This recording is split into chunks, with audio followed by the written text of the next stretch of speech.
Bueno, ahora vamos a pasar a ver el recurso de súplica. El recurso de súplica está consagrado en el artículo 331 en el inciso primero del CGP.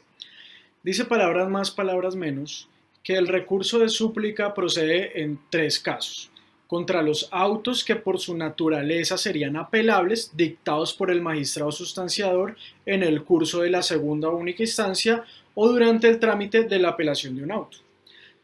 Segundo, contra el auto que resuelve la admisión del auto del recurso de apelación o casación. Y tercero, contra los autos que en el trámite de los recursos de los extraordinarios de casación o revisión profiera el magistrado sustanciador y por su naturaleza hubiesen sido susceptibles de apelación. ¿Lo anterior qué quiere decir? Quiere decir que si se está en el curso de una segunda instancia promovida por la apelación de una providencia judicial, siempre hay lugar al recurso de súplica. ¿En contra de qué? De los autos que lo admitan proferidos por el magistrado ponente. El recurso procedente contra los autos dictados en el curso de la segunda instancia ante un cuerpo colegiado, dígase Tribunal o Corte Suprema de Justicia, respecto de autos dictados por el magistrado ponente, por supuesto, y suscritos solo por él, y que de haber sido dictados en primera instancia hubiesen sido susceptibles de apelación, procede el recurso de súplica. Fácil hasta ahí, ya lo vamos a ir entendiendo y lo vamos a trabajar y vamos a dar un ejemplo para que pues se comprenda. Yo sé que la descripción del legislador no es muy clara en el recurso de súplica, pero no es difícil, es súper fácil. Respondamos entonces cuál es la finalidad del recurso de súplica. La finalidad del recurso de súplica es la misma de la del recurso de reposición. ¿Listo? Entonces, la finalidad del recurso de súplica, que no se les olvide, es la misma de la del recurso de reposición. La misma. Lo que buscamos con el recurso de súplica es modificar o revocar la decisión impugnada. Modificar o revocar la decisión impugnada.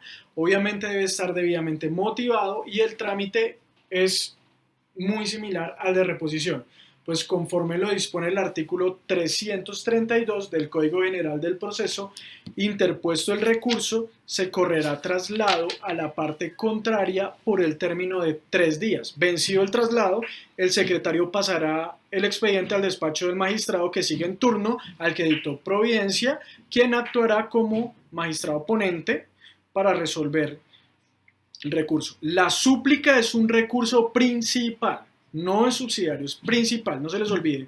Por tanto, no es viable proponerlo como subsidiario del recurso de reposición. Es decir, nunca vayan a decir ante un magistrado: su señoría, interpongo recurso de reposición y en subsidio el recurso de súplica.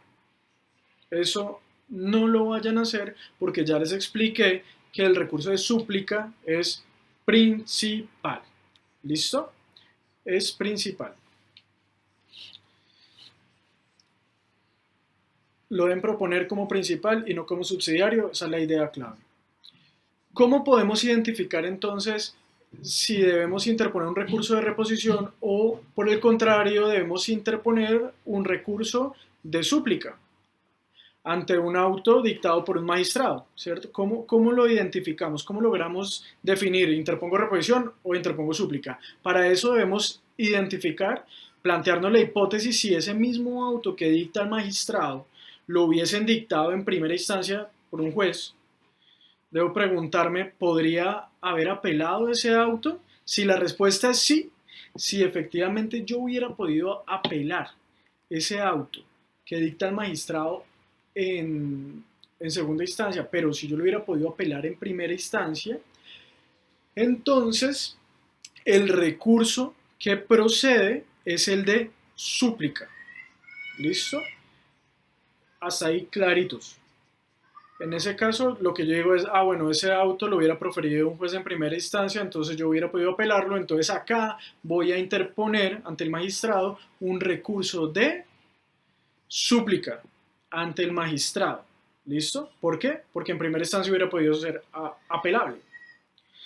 Si por el contrario yo hubiera hecho el mismo análisis y digo, no, ese auto yo no hubiera podido apelarlo porque no era susceptible de apelación, entonces sé y entiendo que deberé interponer el recurso de reposición contra el auto y no el recurso de súplica. Ahí ya va quedando más claro lo que vimos antes. Entonces, queridos estudiantes, tienen que revisar muy bien y en detalle el artículo 321 del Código General del Proceso, que contempla qué autos son apelables y cuáles no. Les voy a poner un ejemplo para que entendamos más fácil.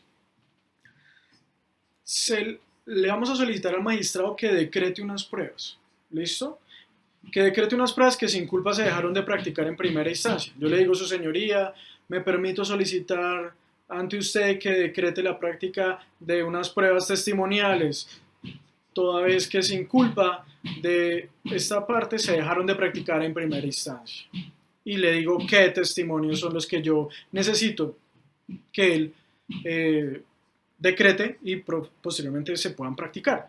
Ante eso el magistrado tiene dos opciones, solo dos. O accede a la práctica, accede al decreto y práctica de las pruebas o lo niega.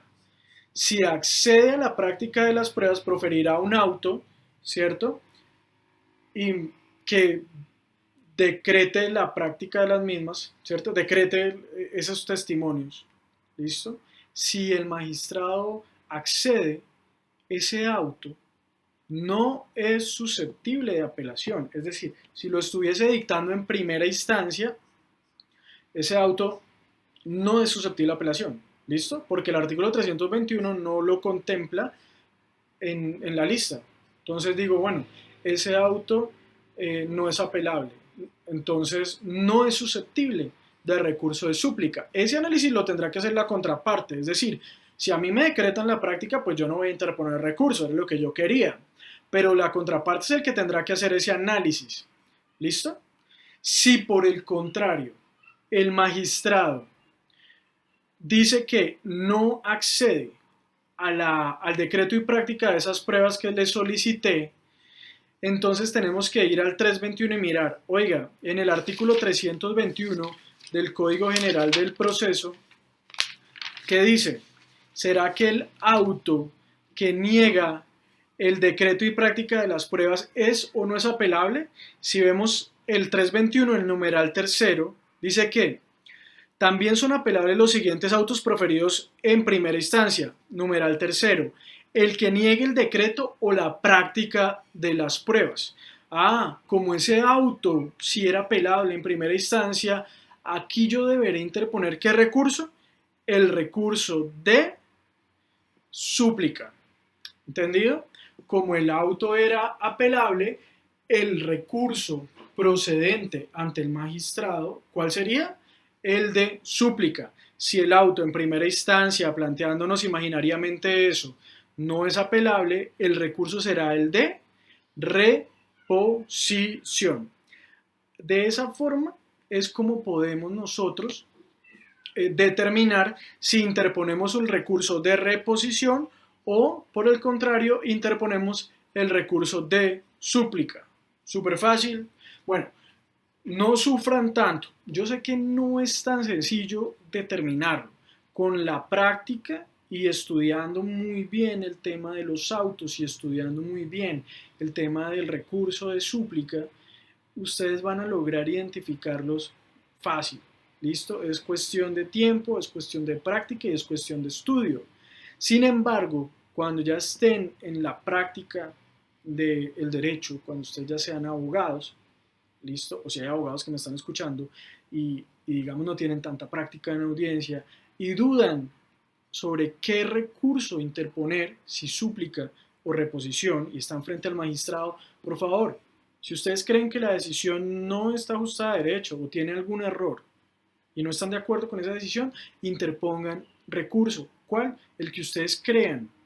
El que ustedes crean que es el procedente, o reposición o súplica. ¿Por qué?